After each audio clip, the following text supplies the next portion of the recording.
State of the Global Workplace 2026 report is out from Gallup, and I'm reviewing it. The human side of the AI revolution.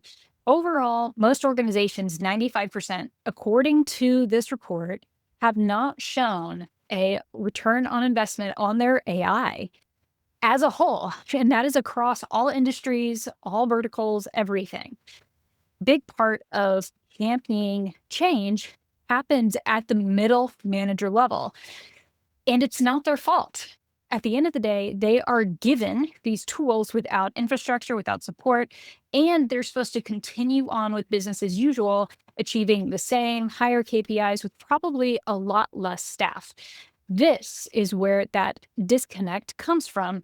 This is why I am building what I'm building. Hi, I'm Kristina. I help organizations and middle managers go from strategy to execution faster, especially when they're handed a change like AI. So, in this Gallup report, it dives into a lot of regional insights, the future of jobs, a lot of things that people don't talk about. Is executive functioning at work? What in the world is executive functioning?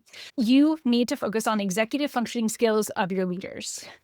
A big part of that is understanding change in emotions in the workplace. That is emotional regulation. And if you are constantly implementing change without the support that they need, and if you don't even know what that looks like in execution on how to support managers who are really implementing these change on the ground level with individual contributors and teams as a whole, that is where you're going to fail with your AI implementation and execution and innovations.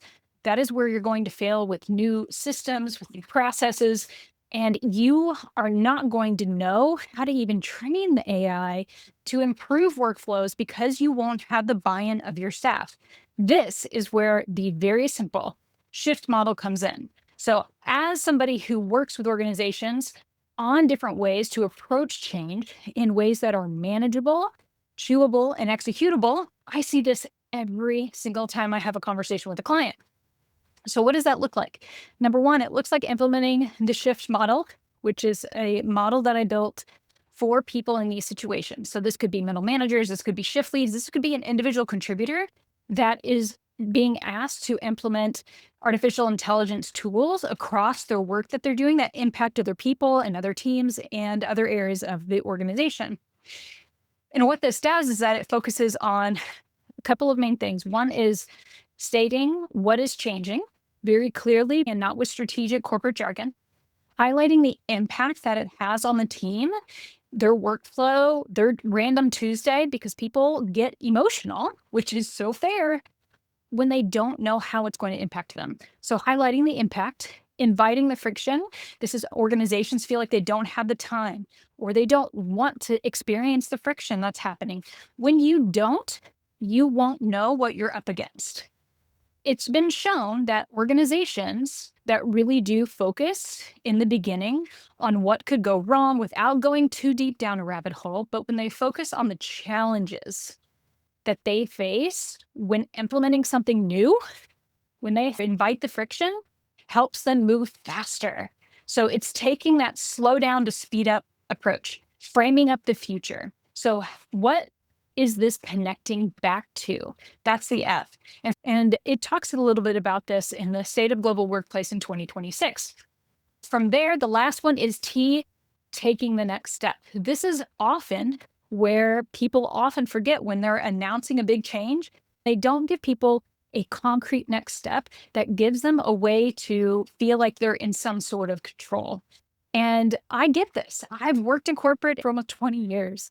And there were many times where I was handed an initiative.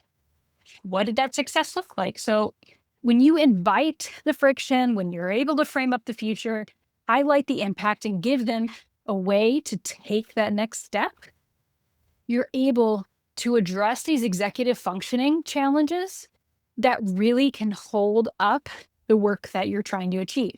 If you're interested in learning more and working with me on the shift model, helping your team work through their executive functioning skills to work faster, smarter, and better, connect with me right here where you're watching this video, or I'll have a link right here where we can set up a time to chat. Otherwise, I encourage you, go download the State of the Global Workplace 2026 by Gallup, and let's dive into what AI and all these changes really mean for you and for your teams.